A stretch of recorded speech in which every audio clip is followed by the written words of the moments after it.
Center for Applied Neuroscience presents Evenings with Coaches. I have taken Mandy's course, and I am a NPI life coach, and what that is neuropsychology ideology life coaching. And I completed my training in 2011. Since then, I was able to work as an assistant with Mandy in her courses for 3 consecutive courses after that. So I was able to get a lot more out of the courses than just taking the one course. So I was really fortunate to be able to do that. I have spent almost a lifetime of coaching people, over 20 years of experience in coaching people in a corporate environment. I manage teams and coach individuals to become better at what they do, to manage stress, to setting goals, to developing developing and discover their strengths and build confidence. I've been doing that for an awfully long time. What my role is actually just basically to motivate and mobilize. So helping people get unstuck from where they are. Exploring possibilities. So when we unstick ourselves, if I can use that term, it helps us to explore the possibilities that maybe we haven't been aware of.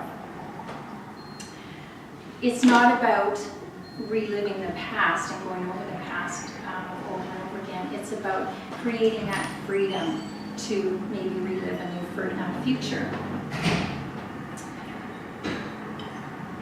It's basically helping people on a journey of discovery and learning to take charge of their life.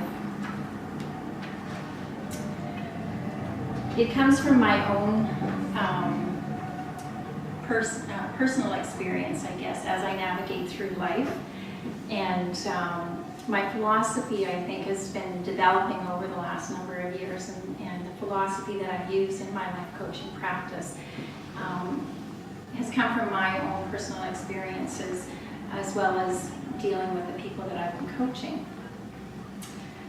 So my experience with coaching people in the corporate environment, I've been in banking for 27 years, and it's been a very interesting journey, and it's a very interesting environment to work in, but it has its set of challenges and stresses, and not like a lot of jobs that you probably experience as well. So what I was finding is that the stress just became more and more prevalent in my role. And I guess what I was looking for was, how am I going to find peace and joy when I'm working in this environment of stress and demands and people and all kinds of different things that just in life in general that are coming at me. So I spent probably about the last 10 years on a spiritual journey. And the more I got into it, the more I found that it was something that was really resonated with me and really helped me define who I wanted to be and how I wanted to live. It also gave me some ideas around how can I live that way when I'm still working in this environment of stress and demands and challenges.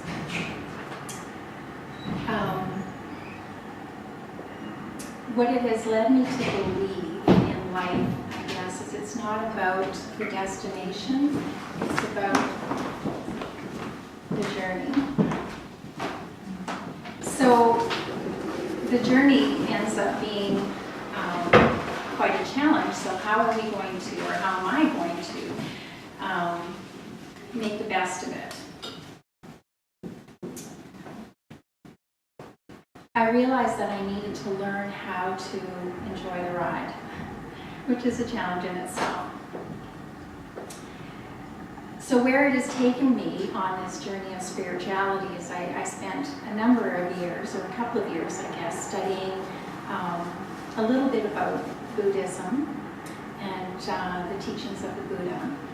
I spent a little bit of time learning about angels and angel therapy. And the majority of that time I spent learning about Christianity. And I can incorporate all of that into how I live my life. The Buddha has great teachings. Angel cards or angel therapy is a great way to ask for help and to look for guidance. And the Christianity is learning to trust that there is somebody else that's in control of the outcome, which is a darn good thing. Because when you look at some of the things that you try to manage, we try to control what the outcome is, which really doesn't happen. But if I was left up to control that outcome, I don't know if I would do such a great job of it. So I'm kind of glad that I found somebody else that, you know what, you take care of what the outcome is. I'll just keep working on this journey and this path, and I'm not going to worry about what that is. So basically what that comes down to, my philosophy is that we try really, really hard to live.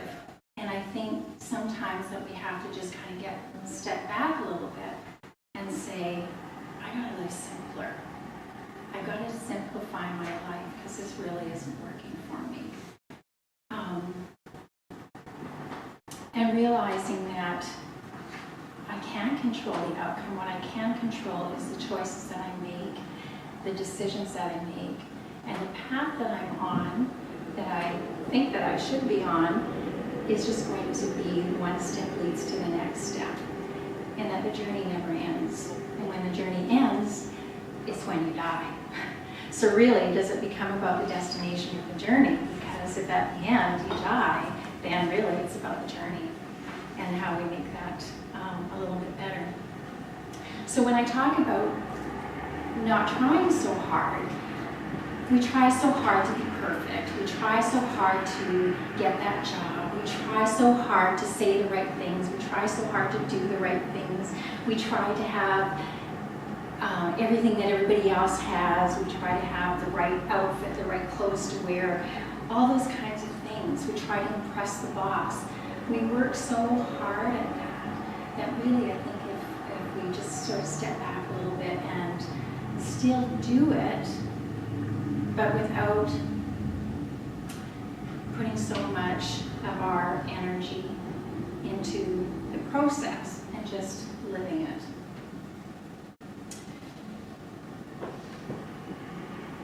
Freedom living is what I call my life coaching, is living with abandon. So living without the need to know where it is I'm going to end up. Living without the need to know, or without the need to have everything that we think that we really need to have. Without the attitudes that stifle us. Knowing that when doors open or when doors close, that those were meant to be. That's the way it is. And trusting that you are on the right path and that you are exactly where you're supposed to be at any given time. And then again, understanding that we're really not in control. Today is the first step that gets you to tomorrow, which is the next step. And then again, the journey never ends. So when I talk about spirituality, spirituality means a lot of different things to a lot of different people. And a lot of people sometimes shy away from that, thinking that I don't want to go to church every single Sunday and I don't want to get caught up in all kinds of religious rituals and all that kind of stuff. Spirituality to me just means getting inside you. It's learning about our spirit. And when we think about what spirituality actually means, of course there is a religious component to that, but spirituality in a dictionary description really just means quality of fact, of being. quality or fact of being. So it's just being.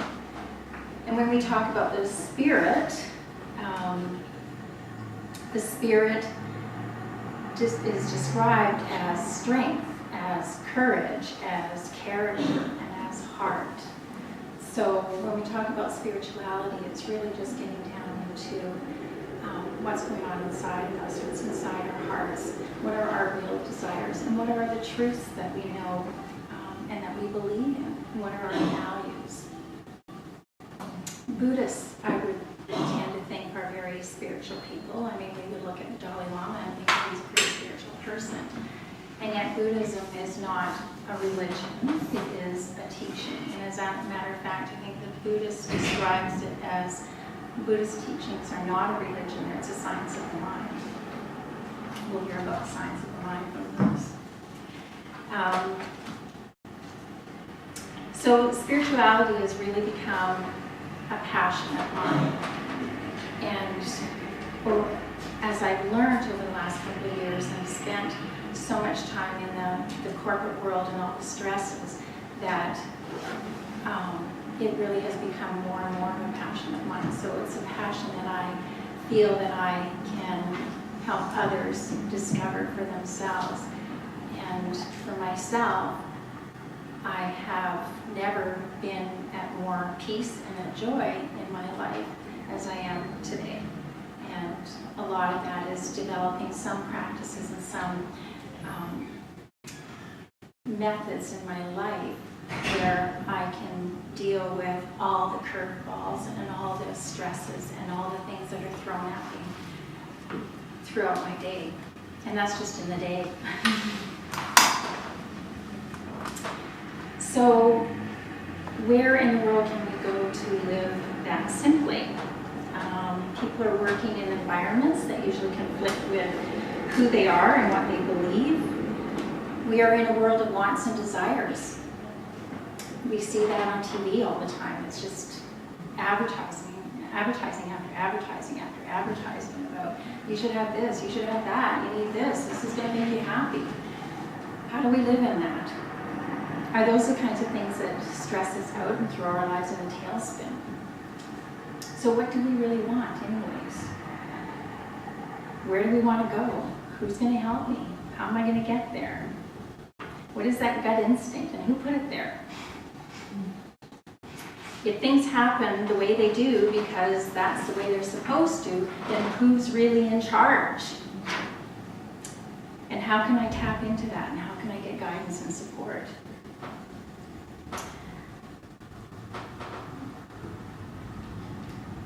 I found it very interesting, actually. There was, I don't know if any of you have seen that commercial on TV, and I can't even remember what the company was that was advertising, but it was a bunch of little girls in the lake swimming. And the tagline was, remember when it was about swimming and not about the swimsuits? I think it was probably for winners or something. But I'm finding more and more that people are really trying to get away from a lot of the demands that we have on life and trying to get back to a simpler way of living. It was interesting, I was listening to the news this morning, and there's a new cafe in Ottawa called Monopolate. Monopolate is what it's called. And it is a cafe that somebody has developed and opened, or they're opening on June 18th actually. And it's a bunch of board games, and it's bringing people together in a cafe environment, and they've got all kinds, he's got 700 different board games from way back in the 60s. So in this day and age of technology where everybody's texting and Facebooking and we're not meeting face to face, that there is a desire that people actually want to get together and do simple things like doing board games. So I thought that was a pretty novel, we should try that out. Pretty novel idea. So I find it very interesting that people are wanting to get back to a simpler way, but I think there's enough other people out there that really don't know that some of the things that we do are things that actually will throw us in a tailspin. So there's enough things going on in our environment that do that if we can just take ourselves away for a brief moment or a few moments every day, then maybe we can stop some of the stresses in our life. So it's learning ideas and how to make life uncomplicated. It's realizing maybe some of the attitudes that we need to change on things like, do I really need to have that orange dress? I'm using that orange dress, and I'm going to say a little note about that. When I was putting my notes together, I was thinking, do I really need that orange dress? I live in black and white. Why would I need an orange dress, right? As I was walking down Bathurst today, I stopped at a little store because there was an orange dress in the window, and I thought, oh wow, look at that orange dress, it's ever cute. And I had to stop myself and think, I don't need an orange dress. What the heck? So it was really kind of funny that I said an orange dress. So I'm just going to quickly show you a couple of things that I use in my life coaching that kind of help us understand where we need to be. So the first thing, when I was talking about attitudes, I picked up this book called Lord, Change My Attitude Before It's Too Late. And the reason I picked it up was because there was a whole lot of attitudes that I needed to change at work.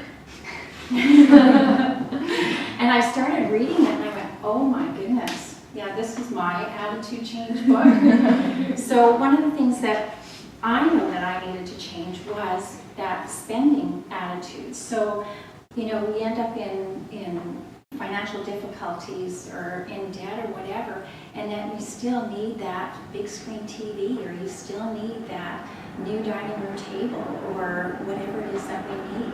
So how do we change our attitudes effectively? And what we talk about in this book is that if you're going to change an attitude, you need to replace it with a different one. So your attitude about wanting to have everything can be replaced with an attitude of contentment. So an attitude of just being satisfied with what you do have, and it is going to get what you need. So that's one methodology that I use in my life coaching is the Christian walk, and it's really talking about going from wilderness living to promised land living. The other methodology that I like to use is angel cards, and what I do with this is really it's helping people tap into their intuition, and we just pull out 3 cards, and people look at those cards and they try to find something that resonates with them. And I find more times than not they'll pull out some cards and go, you know what, I thought about that when I was a kid, and I put that away and I haven't seen it since then. And that card sort of brings it back to them and makes them realize that, you know what, I'm not on the path that I want to be on. So that's a fun thing to do. The other thing that I talk about, and it's just very basic, and I don't mean to be, don't profess to be a theologian or a Buddhist guru. I just find that the teachings are very valuable. So I talk about Buddhism as well, and just very basic, talking about the Eightfold Path and the wise speech, wise living, wise actions, those kind of things. And they're just very simple, basic ideas of how we can live our life simpler and with a lot less stress.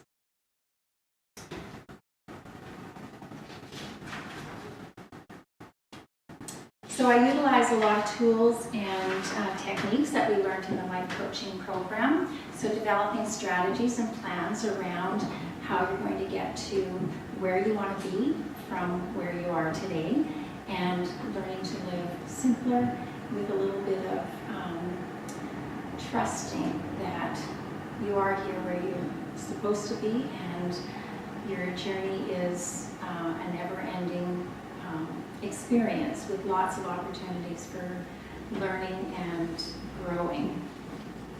So ultimately we want to be successful, and we want to find meaning and purpose in our lives, and be happy. So when we put aside some of the things that are stressing ourselves out, putting aside some of the things that really aren't necessary to get us where we need to go, maybe it just quiets our mind a little bit, and we can sort of explore some of the possibilities that are going on in our mind.